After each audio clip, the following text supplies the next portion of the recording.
श्री श्याम शिक्षण संस्था एजुकेशन में ऑनलाइन क्लास में आपका स्वागत है। और आज हम बीए पार्ट फर्स्ट के ज्योग्राफी का टॉपिक पवन के कार्य को स्टार्ट कर रहे हैं। Geography first BA part first पवन के कार्य। पवन के कार्य, उसमें पवन के दो प्रकार से हम कर सकते हैं। पहला अपर्दनात्मक कार्य और दूसरा है निक्षेपात्मक कार्य। ये दो प्रकार से इनका भी कर सकते हैं।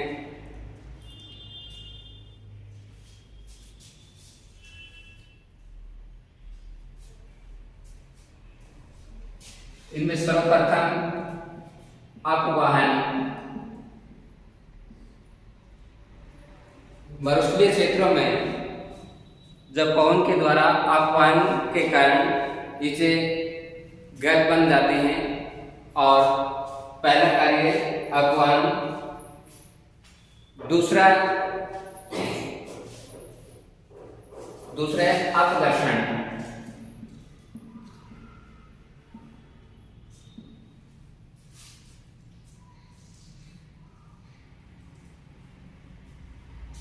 इस क्रिया में बालू के जो कण हैं वो अपघर्षण की गति से और जो चट्टानें हैं उनको घिसकर चिकना कर देती हैं।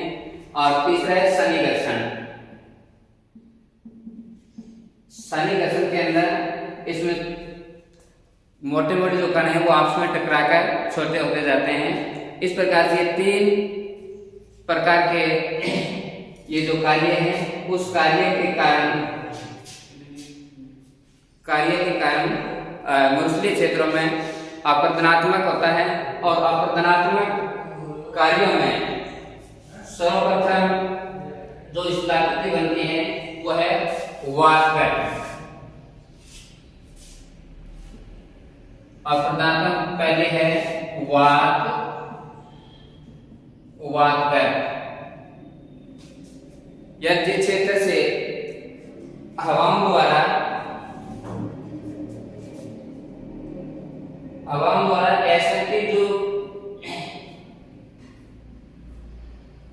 असंकित और ढीली जो सेल हैं उनको उड़ाकर एक स्थान से दूसरे स्थान पर ले जाने का कार्य करती हैं और उससे वातगर्त का निर्माण होता है। और वातगर्त को अलग अलग क्षेत्रों में अलग अलग नामों से जाना जाता है। यूएसए में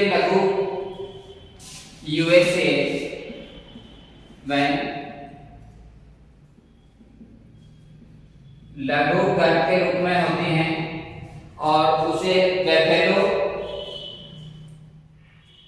वालोस कहा जाता है।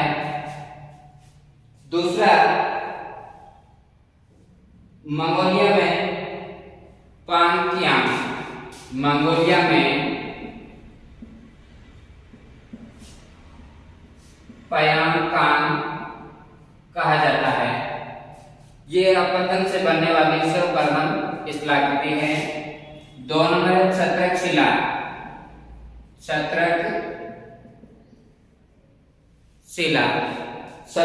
की जो आकृति है इसमें पवन के द्वारा भाग में कठोर और मुलायम चट्टान आ जाती हैं और ऊपरी भाग में कठोर चट्टान होने के कारण ऊपरी चट्टानों का अपवर्तन नहीं हो पाता और उनके नीचे जो मुलायम चट्टान है नीचे उसमें उनके अपवर्तन के कारण ऊपर जो छतरी नुमा आकृति बन जाती है उसे छत्रक शिला कहा जाता है।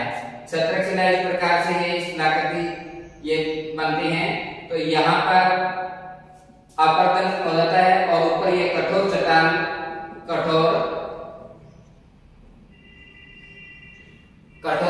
होने के कारण अपवर्तन इनका नहीं हो पाता। और इस प्रकार की जो शिलाकृति होती है ये छत्रक शिला कहा जाता है। और दूसरा इसे मशरूम भी कहते हैं। मशरूम रॉक, इसका दूसरा नाम है मशरूम रॉक। तीसरे प्रकार की जो स्थलाकृति बनती है वह दीपा वगैरह या इंसेलबर्ग।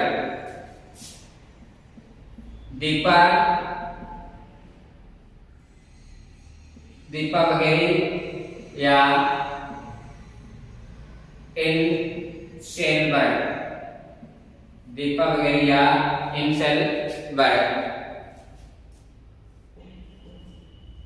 ये मरुस्थलीय सतह पर अपरदन के पश्चात बची छोटी छोटी पहाड़ियां और टीले के रूप में, यानी मरुस्थलीय जो क्षेत्र में अपरदन के बाद छोटे छोटे जो स्थलाकृतियां बच जाती हैं और बची हुई जो स्थलाकृति हैं वो दीपा वगैरह या इंसेलबर्ग कहलाता है। ये इनकी आकृति इस प्रकार से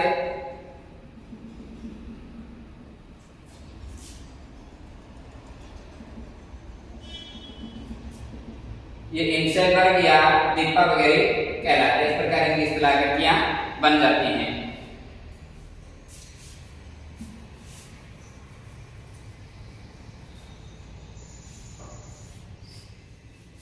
इस प्रकार चौथी जो आकृति है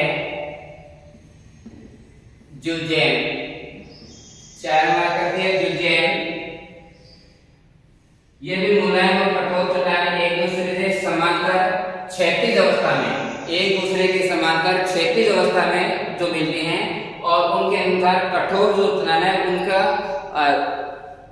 जो निचले मुलायम चट्टान है उनका संरक्षण करते हैं, जिनके कारण उनकी जो आकृति है वो अलग प्रकार के बनते हैं। तो इसमें इसकी जो आकृति है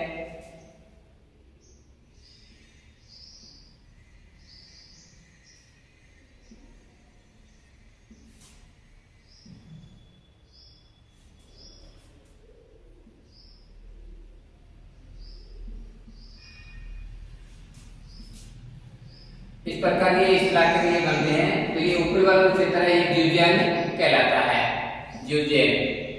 यानी इसमें कठोर और मुलायम दोनों प्रकार की चट्टानें पाई जाती हैं और कठोर चट्टान द्वारा मुलायम चट्टान का नीचे संरक्षण करती है और मुलायम चट्टान कट जाती है, बीच के भाग में ये गैप बन जाते हैं और ऊपरी भाग से ज़ुज़ेन कहलाते हैं। इसके बाद 5 नंबर है भूस्तंभ। भूस्तंभ ये भी मुलायम और कठोर चट्टान के स्थलाकृति, ऊपरी जो क्षेत्र है वहां पर कठोर चट्टान होने के कारण उसका अपरदन नहीं हो पाता और अपरदन नहीं होने के कारण जो स्तंभ की आकृति बन जाता है और नीचे की जो चट्टान है उनका वो संरक्षण करते हैं, जिनके कारण जिनकी जो आकृति बन जाती है उस आकृति को ज़ुज़ेन भूस्तंभ कहा जाता है। भूस्तंभ की जो आकृति है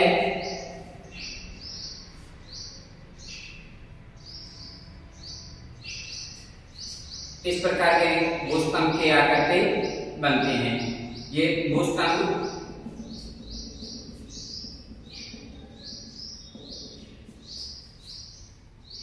उसके बाद 6 नंबर है ड्राई कांटर। ड्राई कांटर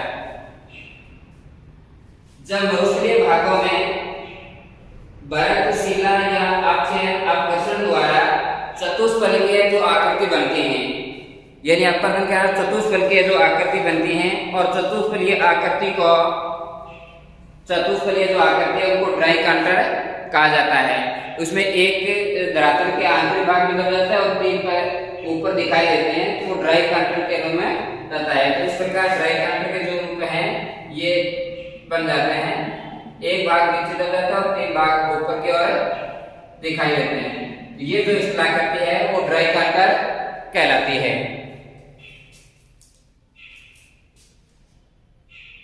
उसके बाद 7 नंबर है यातांग।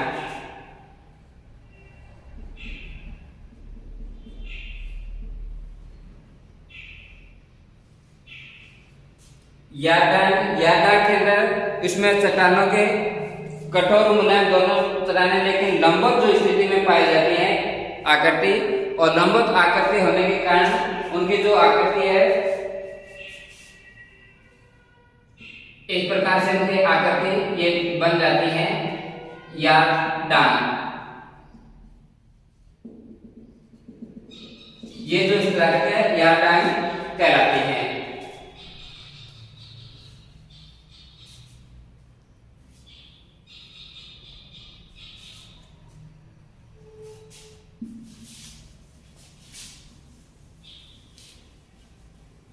अब इसके बाद 8 नंबर जालीदार शिला। जालीदार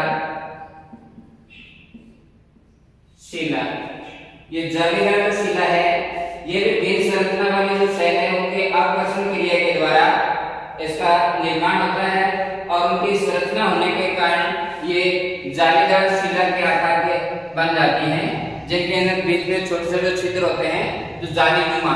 तो जालीनुमा जो आकृति बन जाती है उसे कहते हैं जालीदार शिला। तो इस प्रकार से इसकी आकृति ये शिले से बन जाते हैं, ये जालीदार शिला के रूप में जाना जाता है।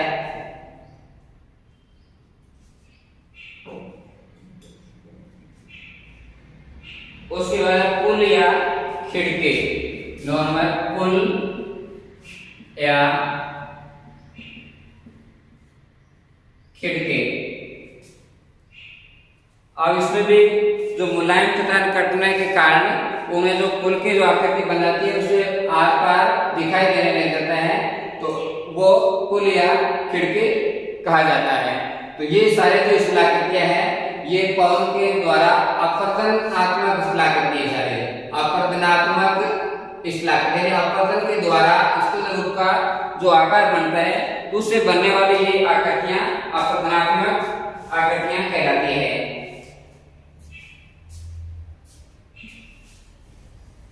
इसके बाद अपवर्तन के बाद जब पवनों की गति में कमी हो जाने के कारण या गति मंद होने के कारण और उसमें जो भी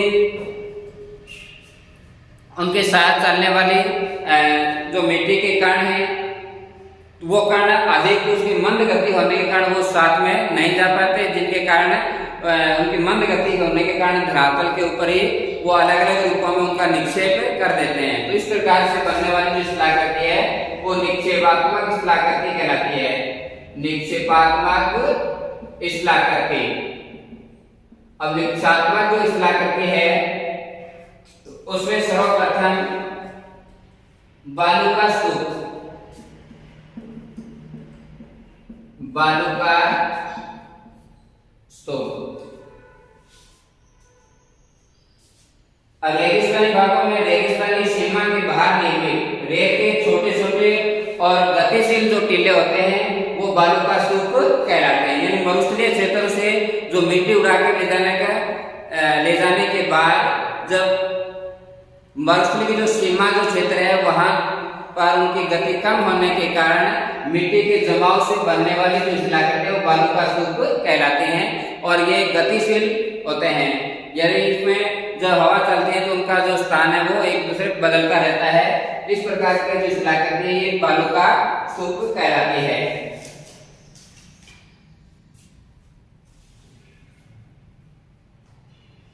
उसे पौनानुवर्ती या 2 नंबर है पौनानुवर्ती या अनुदैर्ध्य बालू का स्तूप।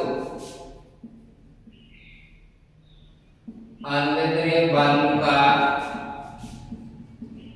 स्तूप ये 2 नंबर पे बनने वाली शिलाकृति है और इसमें पवन की दिशा के समांतर निर्मित बालू का स्तूपों को पौनानुवर्ती बालू का स्तूप कहलाते हैं।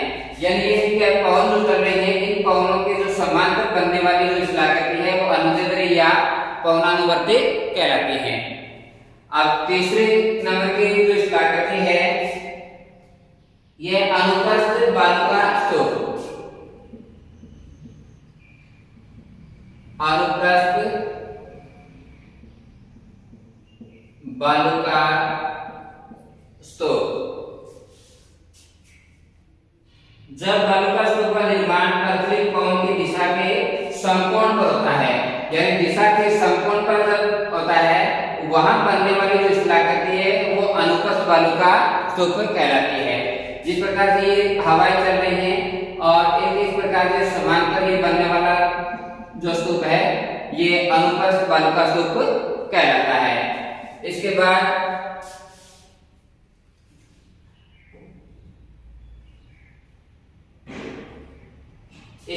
बरखान।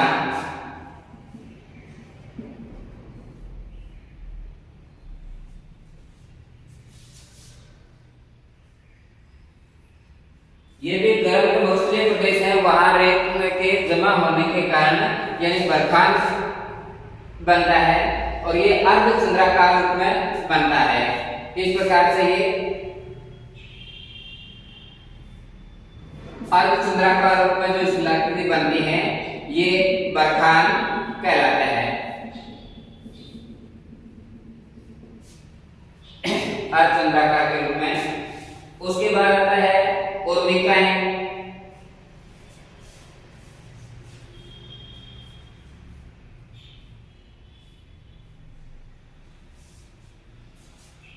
मुख्य मुख्य उर्मिकाएं या उसके बाद इसमें शेप की जो आकृति है वो भी मरुस्थलीय क्षेत्र में बनती है। बरखान की तरह होती है, अंतर केवल इतना होता है कि शेप में केवल एक ही भुजा आगे बढ़ती है, यानी इसमें दोनों भुजा आगे बढ़ती है। जो शेप की जो आकृति है उसमें एक ही भुजा आगे बढ़ती है और बाकी पीछे की ओर आ जाती है। तो ये जो आकृति है वो शेप की आकृति कहलाती है। तो ये जो सारे जो कलाकृति हैं ये निक्षेपात्मक शिलाकृति कहलाती है, यानी बिजली के निक्षेप होने के कारण बनने वाली शिलाकृति कहलाती है।